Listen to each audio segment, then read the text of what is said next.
Hello everyone and welcome back to the channel. Today I am going to build a 12 volt 180 amp hour lithium iron phosphate battery from scratch. I am not going to beat around the bush. I have never done this before. A company from the website cycle-charge.com contacted me and said, hey, do you want to show your viewers how to build a 12 volt battery? And I said, sure, but I've never done it before, so it looks like we're all going to learn together. So let's get started. Okay, the first thing that I know about these batteries is when you open up any battery that you get, you always want to test the voltage. Since these are individual cells, I'm testing for pretty much a quarter of the voltage that I would usually do on each cell.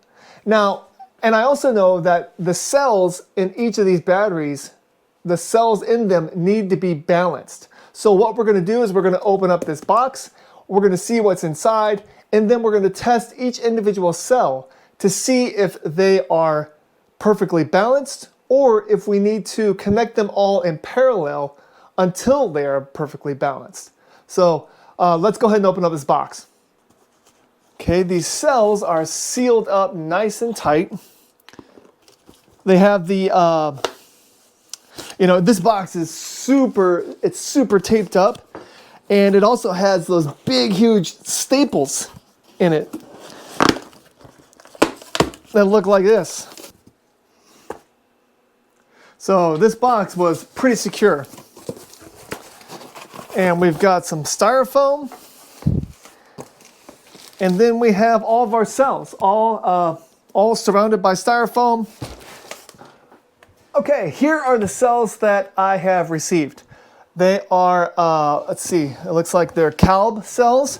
They are a nominal voltage of 3.2 volts. And let's see, they're 180 amp hours each, which means they are 576 watt hours each.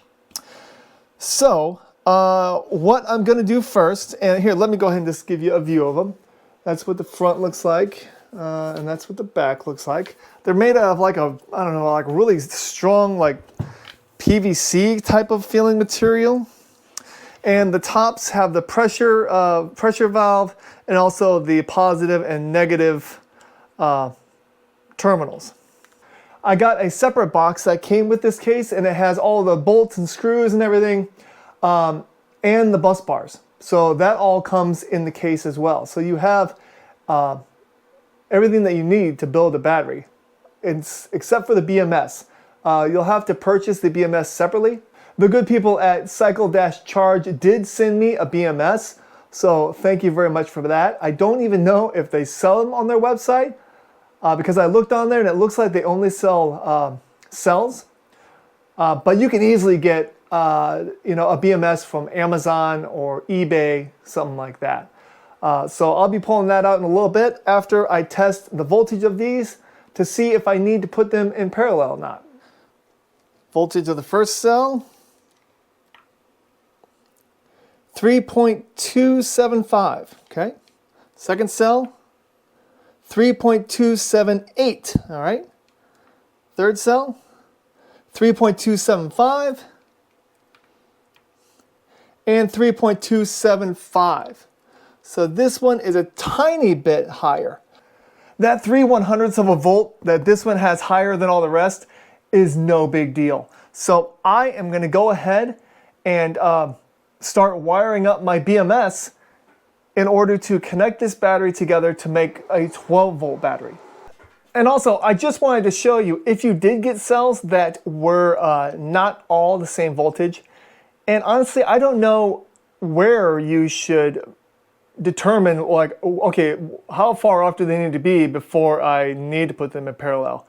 I would say if they are more, I don't know. See, I would say more than 1/10 of a volt. So if like, that's when I would probably put them in parallel. And this is the configuration that you want when you do put them in parallel. You just connect all of your positives together and then you screw them down with your lugs, and then you put all your negatives together and you screw all those down as well. And I've always heard that just go ahead and leave it for a day, leave it for 24 hours. When you come back, since they're all in parallel, all the voltages come together. So they will all be exactly the same voltage. All right, and here is the BMS. It is it's a Dali 200 amp hour 12 volt BMS. And it has, like right out of the packaging, it looks like it has a temperature sensor. It has a 2-gauge wire here rated at 200 degrees Celsius. And it says P negative. And then there's also one here that's blue, and it is also a 2-gauge 200 Celsius cable, and it says B negative. And there's no other instructions besides that. So, I mean, what do these even mean? We're gonna have to look it up and I'll let you know. But let's see what else is in this package. It looks like there is a Bluetooth, there's a Bluetooth module. So it will, we'll be able to connect to this BMS, and when the battery is completely built, we'll be able to connect to the entire battery via Bluetooth, so that's nice.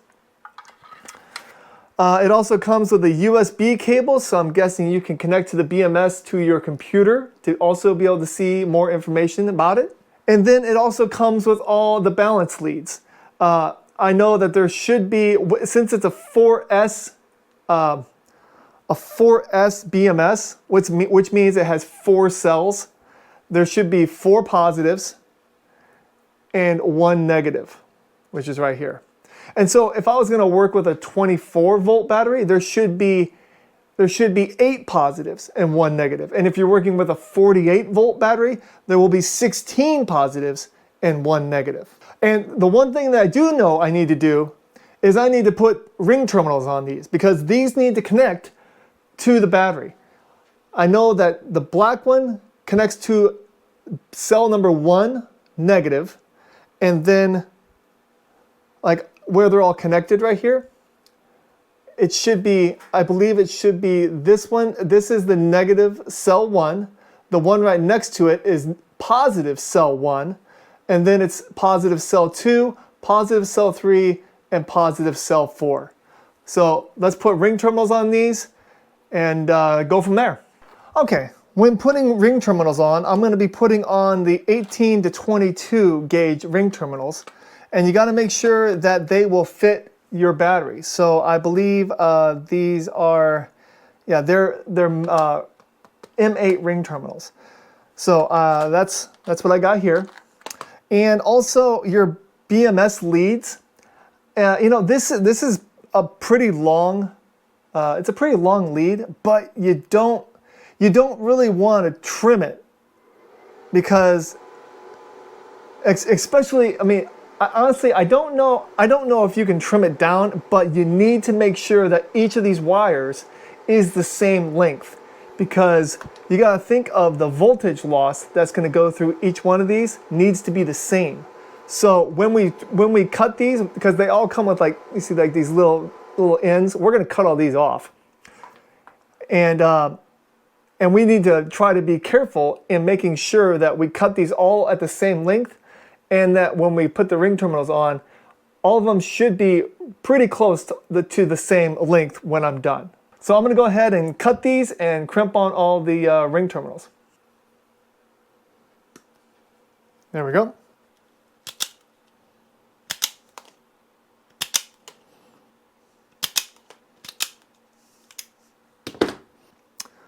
Okay, our wires are all now nicely cut and they're all stripped. So we're going to go ahead and put the ring terminals on.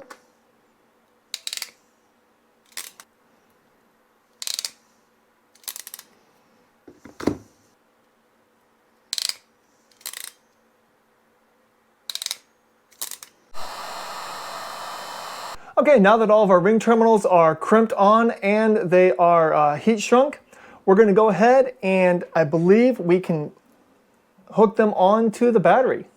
Okay, so our battery is still sitting here in a parallel configuration, and that is definitely not what we want. We want to have a serial configuration. So let's take all these off. And again, they should have been bolted on. You need to make sure and bolt them on if you are going to actually put them in parallel to try to get that voltage to even out. But what we need to do is we need to make it so it is positive, and then we need to turn this one around because it needs to be positive, negative is what it needs to be. So we're going to turn around cells 2 and 4. So they're going to be like that and like that. There we go. Because what we're going to do, here's what we're going to do, is we're going to make this our first. This is going to be first cell negative right here, and this is going to be first cell positive. So what we're going to do is we're going to connect our balance leads. So first cell negative is this black one, and it's going to go here. And then the one right next to it on this plug is first cell positive. So we're going to connect that one right here. And then we're going to connect second cell positive, third cell positive, and fourth cell positive. And then while we're connecting these, on the BMS, like I said before, there is a B negative and a P negative. I believe that B negative stands for the negative of the battery, and the P negative is the negative, I would say the negative power. So this is going out, and this is going to the battery. This is going out to whatever you're trying to power as your negative lead. So this would go to like an inverter or something like that. So what we're going to do is we're going to go ahead and connect up the B negative and the negative balance lead right here. And honestly, I don't really know what to do with this BMS. You can't just set it on top. I mean, you would almost have to like tape it to the side or have an idea of where you want to put that BMS. But for right now, I am just going to make it so this goes here and the balance lead goes on top of that. I'm going to bolt a lock washer and a washer. And then I'm going to put on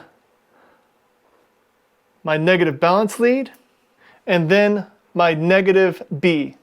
All of that on the same bolt. And then we're going to screw it in right here.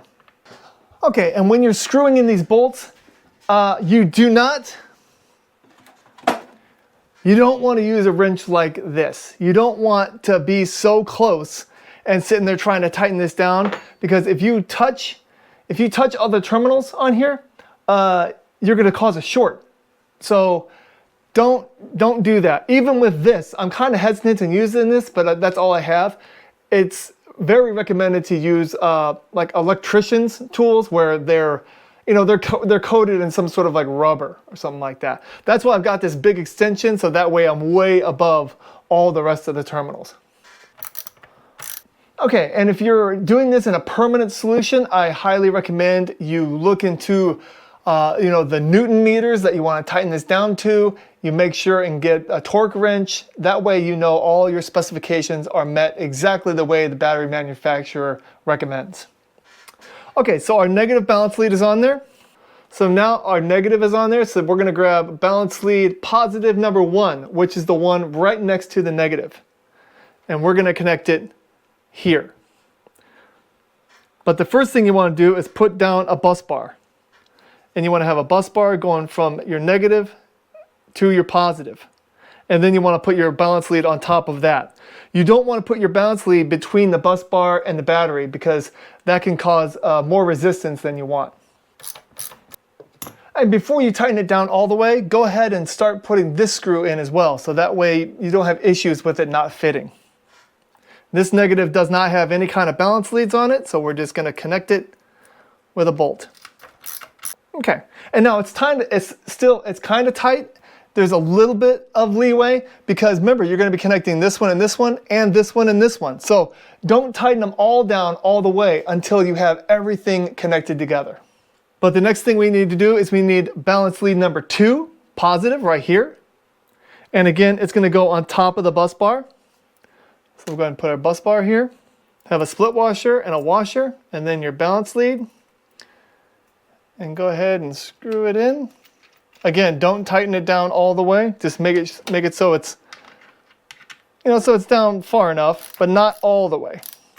And you want to hold your balance lead, because if you don't, it starts to kind of twist around.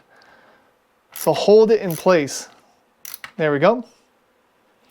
And now let's go ahead and put on the negative side. Okay, now we're putting positive balance lead number 3 on. And it's going to go on the 3rd cell right here. So we're going to get our bus bar, get our bolt, our split washer, and our washer, and then our balance lead. And again, you want to hold everything in place. Okay, there we go. And then let's go ahead and put another bolt to hold that bus bar in place. And then the last thing that you're going to want is you're going to want a positive wire. And you want to make it so it matches, the gauge should match the wire that comes out of your BMS. Since this is a 2-gauge wire, I'm going to go ahead and grab a 2-gauge wire, and I'm going to go ahead and put it on here along with my 4th balance lead. So it's going to go lock washer, washer, balance lead, and then your positive cable. And we'll connect that up. Okay, I believe now is when you want to go ahead and tighten everything down, because all of your wiring is complete. I know it still looks pretty ugly, but what you want to do is I made it so all of the balance leads kind of point towards the middle of the battery, so I can kind of put them. Oh, this one's, dang, that one's not. That's not a very good job at all. So since yeah,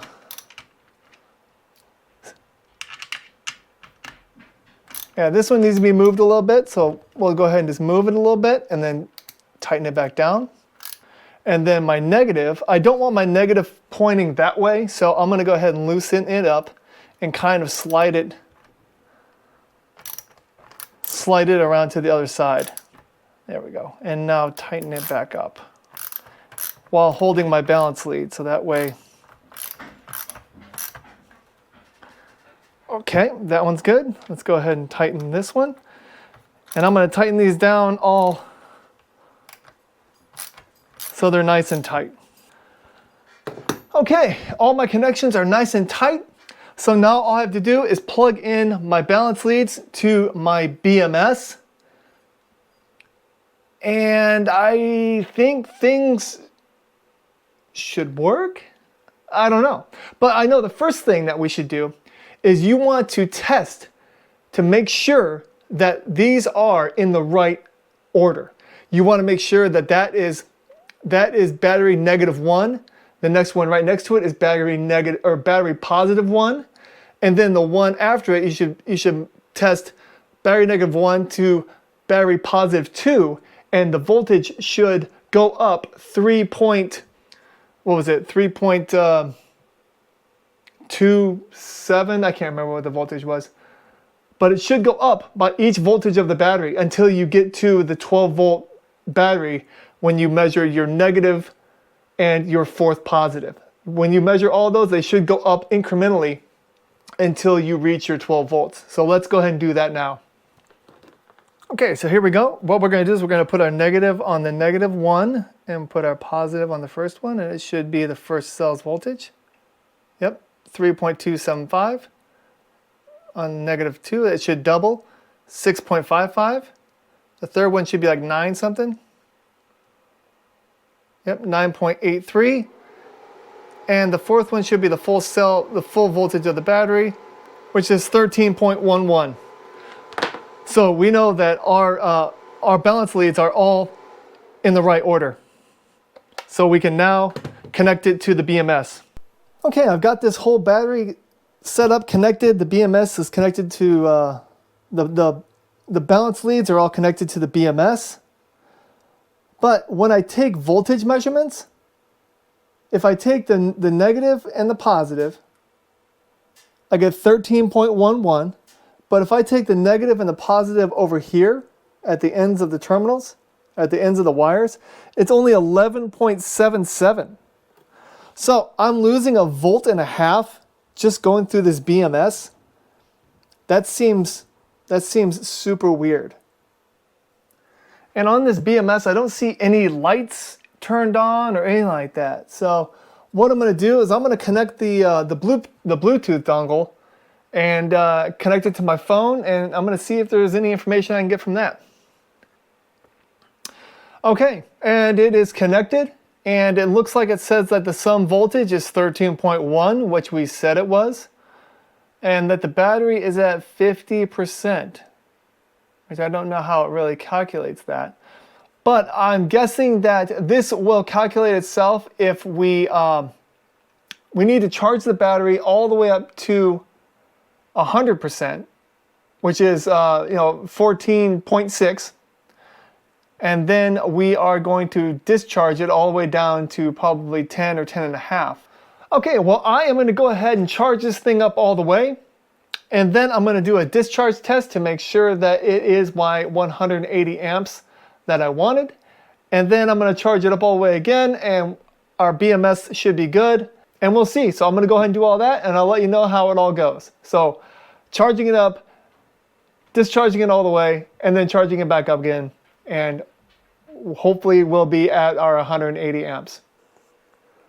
Okay, so the capacity test on this battery that I built is completely done. What I've done is I've charged it all the way up, and then I discharged it all the way down to 10.5 volts.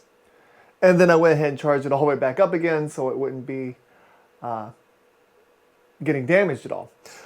So let's go ahead and look at the results and see what these 180 amp hour cells actually had as a capacity. All right, and here's my chart right here. You can see the very nice voltage curve as it stays relatively flat throughout the whole process. And then at the very end, it drops down. And right here, our capacity is 190 amp hours.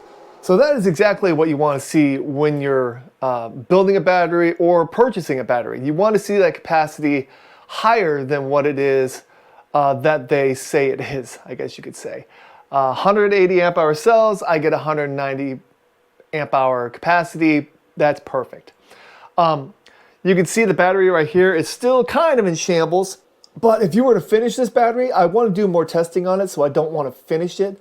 But if you were to finish this, you could either like compress it into like a box or put like some sort of Kapton tape around it to kind of keep everything secure. You could stick that to the side. You could stick the BMS to the side, with some like double stick tape or something like that. But I plan on doing more with this, so I'm not going to do all that. All right, and with all that being said, thank you so much for watching this video. If you have a question about these 180 amp hour cells, you can go ahead and go to cycle-charge.com. I'll put a link in the description, and you can check out what they sell. The ones that they sent me seem to be working great. So thank you so much for watching this video, and you'll have a great day. Bye-bye.